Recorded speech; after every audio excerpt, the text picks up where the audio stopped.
So let's discuss all the different theories, which are all very good examples of broken telephone, of how things just get so distorted through time.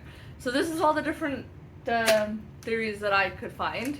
Um, and if I find any more, I will definitely update it because I honestly would really like to know what happened, even if, you know, it doesn't end up being anything super like, oh my god, that's crazy. It's so nice to know. um, so let's go over what we know.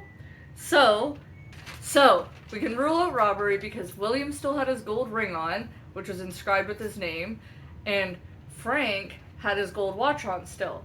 There was also like a cache type thing with what they had found that was all still there as well. Um, the only thing that would have given credence to it being robbery was Charlie had said that there was another guy that went out with them by the name of Robert Weir.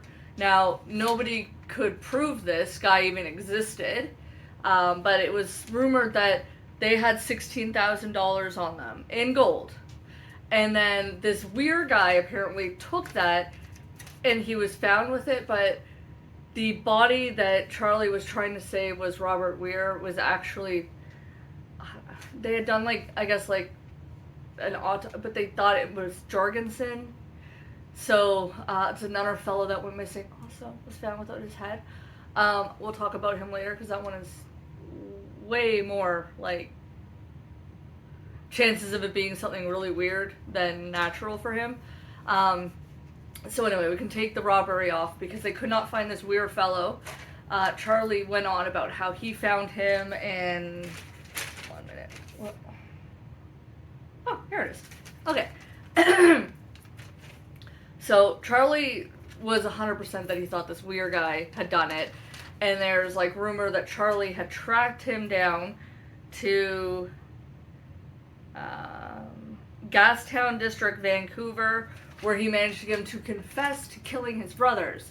But when Weir figured out who he was talking to, he bolted. So then Charlie had to track him down again, which he did in Wetaskiwin, Alberta, where when he was trying to approach Weir, Weir apparently shot himself in the head and took his life. So that's the story of that.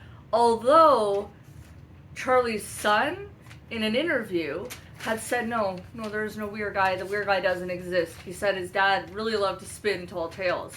So that's where I'm wondering, like, how much of what Charlie said is true, or how much of it is just a grieving little brother that found his older brothers dead on a beach and is like, hell no, there's no way my two brothers that were exceptional trappers and hunters, they were like born and bred into this, how would they die out there?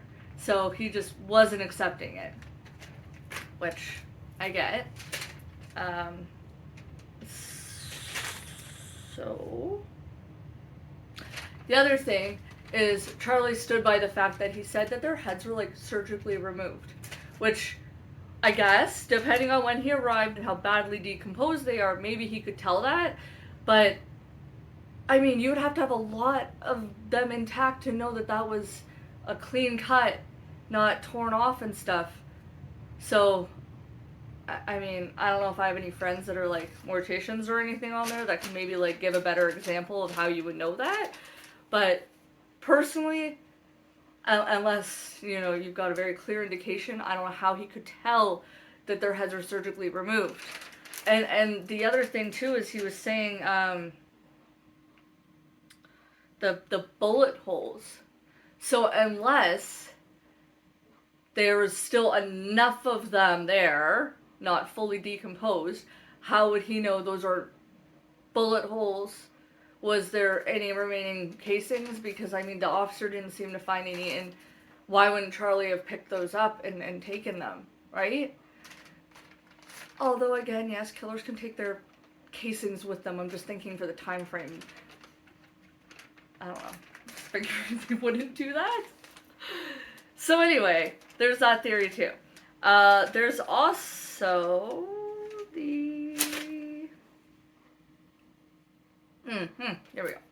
So, It's also rumored that it could have been the work of a Nakini, which is a troglodytes.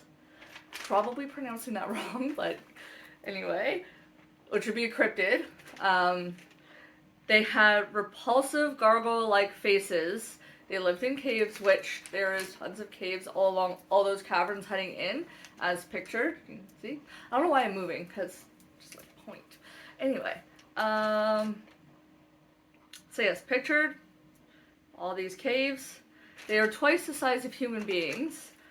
And they were known to carry off hunters. They were also known as head hunters because they would tear, rip, pry the heads off hunters, their enemies, whatever just got in their freaking way. So it was also rumored that it could have been that.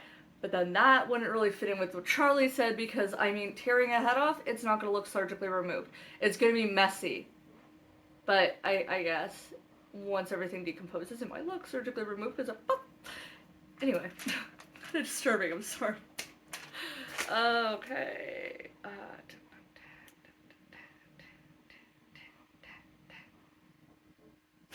But yes, I will go more into depth on the Nakani in another video, like another little like short video thing.